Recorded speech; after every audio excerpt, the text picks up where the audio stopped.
প্রিয় দর্শক, জানিয়ে দেব আমাদের হাতে থাকা সর্বশেষ আপডেট, আন্তর্জাতিক বাংলা খবর। চ্যানেলটি সাবস্ক্রাইব করে আমাদের সাথেই থাকুন।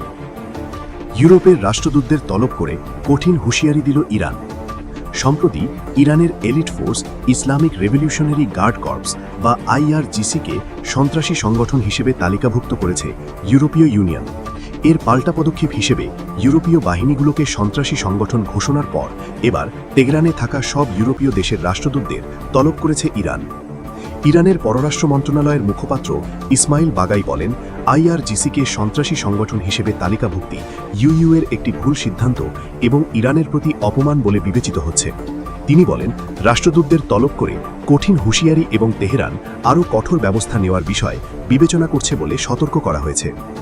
এদিকে চলমান উত্তেজনা মধ্যে পরমাণু চুক্তি ইস্যুতে আলোচনায় বসার ইঙ্গিত দিয়েছে যুক্তরাষ্ট্র ও ইরান। চলতি সপ্তাহেই দুই দেশের প্রতিনিধিদের মধ্যে তুরস্কের আঙ্কারায় বৈঠক আয়োজনের চেষ্টা করছে কয়েকটি দেশ। মার্কিন প্রশাসনের একজন জ্যেষ্ঠ কর্মকর্তা রোববার জানিয়েছেন, মার্কিন প্রেসিডেন্ট ডোনাল্ড ট্রাম্পের প্রশাসন স্পষ্ট করে জানিয়েছে যে তারা চলতি সপ্তাহেই ইরানের সঙ্গে এই ধরনের আলোচনা শুরু করতে চায়।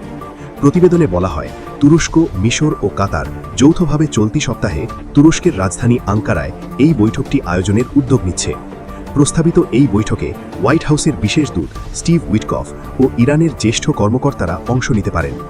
মার্কিন কর্মকর্তারা আরও জানিয়েছেন, পরমাণু চুক্তির আহ্বান জানিয়ে ট্রাম্পের মন্তব্য এবং বিপরীতে সামরিক অভিযানের হুমকি কোনো প্রতারণামূলক কৌশল নয়। সাম্প্রতিক দিনগুলিতে মধ্যপ্রাচ্যে যুক্তরাষ্ট্র সামরিক উপস্থিতি জোরদার করেছে। ট্রাম্প নিজেই এটিকে বিশাল নৌবহর হিসেবে উল্লেখ করেছেন। তবে যুক্তরাষ্ট্র তেহরানের বিরুদ্ধে যুদ্ধ শুরু করলে এটি একটি বৃহত্তর আঞ্চলিক সংঘাতে পরিণত হবে বলে সতর্ক করেছেন ইরানের সর্বোচ্চ ধর্মীয় নেতা আয়াতুল্লাহ আলী খামেনি। এদিকে গাদ্দাফি হত্যা ভুল ছিল বিশ্বাস করেন ট্রাম্প। নিজ দেশে দীর্ঘদিনের সংকট থেকে পালিয়ে আসা আফগানদের আশ্রয় দেওয়া পাকিস্তান ও ইরান সম্প্রতি নির্বাসন জোরদার করেছে। এর ফলে লাখো মানুষকে সীমান্ত পেরিয়ে এমন এক দেশে ফিরতে হচ্ছে যা তাদের ভরণপোষণ দিতেই হিমশিম খাচ্ছে। কাবুল থেকে বার্তা সংস্থা AFP এই তথ্য জানিয়েছে।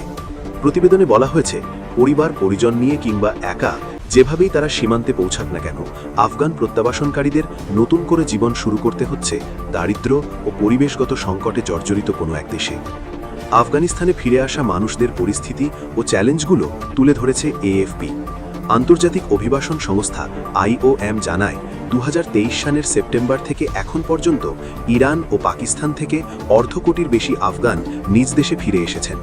IOM-এর আফগানিস্তান কার্যালয়ের উপপ্রধান মুত্তায়া ইজোরা মাসকুন বলেন, এই সংখ্যা দেশটির মোট জনসংখ্যার প্রায় 10% সমান। শুধু গত বছরই সীমান্ত পেরিয়ে দেশে ফিরেছেন প্রায় 30 লাখ মানুষ।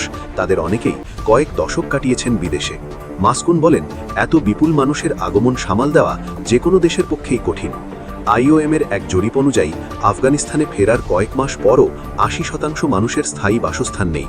1339 জন অভিবাসনকারীর ওপর জরিপটি 2023 সালের সেপ্টেম্বর থেকে 2024 সালের ডিসেম্বরের মধ্যে ফিরে আসা মানুষের ওপর চালানো হয়। তারা বাধ্য হয় পাথর বা কাদামাটির মতো উপকরণে তৈরি অস্থায়ী ঘরে বসবাস করছেন। এরপর জাতিসংঘের শরণার্থী সংস্থা UNHCR গত বছরের জানুয়ারি থেকে আগস্টের মধ্যে ফেরা আফগানদের আবাসন পরিস্থিতি নিয়ে কথা বলে। 1655 জন প্রত্যাবাসনকারীর ওপর করা ওই জরিপে দেখা যায়, ভাড়াটিয়াদের 4 ভাগের 3 ভাগই ভাড়া পরিশোধে অক্ষম।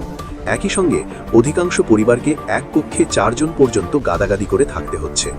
IOM-এর জরিপে দেখা গেছে, পাকিস্তান ও ইরান থেকে ফেরত আসা প্রাপ্তবয়স্কদের মাত্র 11% পূর্ণকালীন কর্মসংস্থান রয়েছে। UNHCR-এর তথ্য অনুযায়ী গত বছরের প্রথম কয়েক মাসে যারা দেশে ফিরেছেন তাদের গড় মাসিক আয় ছিল 22 থেকে 147 মার্কিন ডলারের মধ্যে। IOM জানায়, প্রত্যাবাসনকারী পরিবারের অর্ধেকের বেশি স্থায়ী বিদ্যুৎ সংযোগ থেকে বঞ্চিত। সংস্থাটি আরও জানায়, নারী প্রধান পরিবারগুলো উল্লেখযোগ্যভাবে বেশি ঝুঁকিতে রয়েছে। এসব পরিবারের প্রায় অর্ধেকই নিরাপদ জলের যোগান পেতে হিমশিম খাচ্ছে। আফগানিস্তান সরকারের উপমুখপাত্র হামদুল্লাহ ফিতরাত জানান, সারা দেশে প্রত্যাবাসনকারীদের মধ্যে 3000-এরও বেশির মধ্যে জমির প্লট বিতরণ করা হয়েছে। জানুয়ারির মাঝামাঝি সময় সর্বোচ্চ নেতা হিবাতুল্লাহ আখুন্দজাদার সঙ্গে এক বিশেষ বৈঠকের কথা উল্লেখ করে তিনি বলেন, এই প্রক্রিয়া দ্রুততর করা হয়েছে। আফগানিস্তানে পৌঁছানোর পর প্রত্যাবাসনকারীরা সাধারণত যাতায়াত সহায়তা, একটি সিম কার্ড এবং সামান্য অর্থ সহায়তা পান। এবার জানিয়ে দেব, ইরানকে ঘিরে উত্তেজনা প্রশমনে কাজ করছে রাশিয়া। ইরানকে ঘিরে চলমান উত্তেজনা প্রশমনে রাশিয়া এখনও সক্রিয়ভাবে উদ্যোগ চালিয়ে যাচ্ছে বলে জানিয়েছে ক্রেমলিন। সোমবার দেওয়া এক বিবৃতিতে ক্রেমলিন জানায়, ইরানের সমৃদ্ধ ইউরেনিয়াম প্রক্রিয়াজাতকরণ অথবা সংরক্ষণের জন্য রাশিয়া আগেই নিজের সেবা দেওয়ার প্রস্তাব উপস্থাপন করেছিল। এ বিষয়ে ইরান ও যুক্তরাষ্ট্রের সঙ্গে কোনো আলোচনা চলছে কিনা এমন প্রশ্নের উত্তরে ক্রেমলিনের মুখপাত্র দিমিত্রি পেসকভ বলেন, বিষয়টি দীর্ঘদিন ধরেই আলোচনার এজেন্ডায় রয়েছে। পেসকভ বলেন, রাশিয়া দীর্ঘ সময় ধরে একটি সম্ভাব্য বিকল্প হিসাবে নিজের সেবা দেওয়ার প্রস্তাব দিয়ে আসছে, যা কয়েকটি দেশের উদ্বেগ ও বিরক্তি লাঘবে সহায়ক হতে পারে। তিনি আরও বলেন, বর্তমানে রাশিয়া সব সংশ্লিষ্ট পক্ষের সঙ্গে যোগাযোগ বজায় রেখেছে এবং ইরানকে কেন্দ্র করে সৃষ্ট উত্তেজনা যতটা সম্ভব কমাতে নিজেদের প্রস্তুতি ও প্রচেষ্টা অব্যাহত রেখেছে। সব শেষ জানিয়ে দেব, কঠিন চ্যালেঞ্জের মুখে লাখ লাখ আফগান। নিজ দেশে দীর্ঘদিনের সংকট থেকে পালিয়ে আসা আফগানদের আশ্রয় দেওয়া পাকিস্তান ও ইরান সম্প্রতি নির্বাসন জোরদার করেছে। এর ফলে লাখো মানুষকে সীমান্ত পেরিয়ে এমন এক দেশে ফিরতে হচ্ছে যা তাদের ভরণ পোষণ দিতেই হিমশিম খাচ্ছে। কাবুল থেকে বার্তা সংস্থা এএফপি এই তথ্য জানিয়েছে। প্রতিবেদনে বলা হয়েছে, পরিবার পরিজন নিয়ে কিংবা একা যেভাবেই তারা সীমান্তে পৌঁছাক না কেন, আফগান প্রত্যাবাসনকারীদের নতুন করে জীবন শুরু করতে হচ্ছে দারিদ্র্য ও পরিবেশগত সংকটে জর্জরিত কোনো এক দেশে। আফগানিস্তানে ফিরে আসা মানুষদের পরিস্থিতি ও চ্যালেঞ্জগুলো তুলে ধরেছে এএফপি। আন্তর্জাতিক অভিবাসন সংস্থা IOM জানায়, 2023 সালের সেপ্টেম্বর থেকে এখন পর্যন্ত ইরান ও পাকিস্তান থেকে 1/2 কোটির বেশি আফগান নিজ দেশে ফিরে এসেছেন। IOM-এর আফগানিস্তান কার্যালয়ের উপপ্রধান মুত্তায়া ইজোরা মাসকুন বলেন, এই সংখ্যা দেশটির মোট জনসংখ্যার প্রায় 10% সমান। শুধু গত বছরই সীমান্ত পেরিয়ে দেশে ফিরেছেন প্রায় 3 লাখ মানুষ। তাদের অনেকেই কয়েক দশক কাটিয়েছেন বিদেশে। মাসকুন বলেন, এত বিপুল মানুষের আগমন সামাল দেওয়া যে কোনো দেশের পক্ষেই কঠিন। IOM-এর এক জরিপ অনুযায়ী আফগানিস্তানে ফেরার কয়েক মাস পরও 80% মানুষের স্থায়ী বাসস্থান নেই। 1339 জন অভিবাসীর উপর জরিপটি 2023 সালের সেপ্টেম্বর থেকে 2024 সালের ডিসেম্বরের মধ্যে ফিরে আসা মানুষের উপর চালানো হয়। তারা বাধ্য হয়ে পাথর বা কাদামাটির মতো উপকরণে তৈরি অস্থায়ী ঘরে বসবাস করছেন। এরপর জাতিসংঘের শরণার্থী সংস্থা UNHCR গত বছরের জানুয়ারি থেকে আগস্টের মধ্যে ফেরা আফগানদের আবাসন পরিস্থিতি নিয়ে কথা বলে।